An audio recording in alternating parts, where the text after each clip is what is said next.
முருகன் கையில் வேல் இருக்கு தெரியுமா? அது முன்வினையை அகற்றிவிடும் புரியுமா? முருகன் கையில் வேல் இருக்கு தெரியுமா? அது முன்வினையை அகற்றிவிடும் புரியுமா?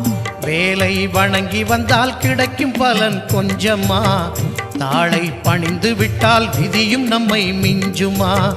வேலை வணங்கி வந்தால் கிடைக்கும் பலன் கொஞ்சமா? தாளை பணிந்து விட்டால் விதியும் நம்மை மிஞ்சுமா? அந்த முருகன் கையில் வேல் இருக்கு தெரியுமா? அது முன்வினையை அகற்றிவிடும் புரியுமா?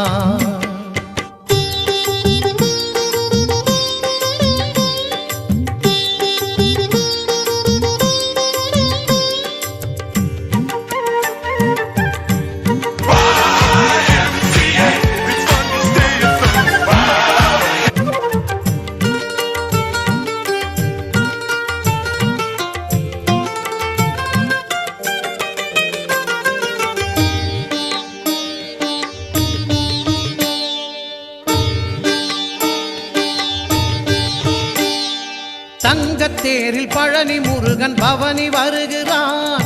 நம்பினோர்க்கு நன்மையெல்லாம் நாளும் தருகிறான்.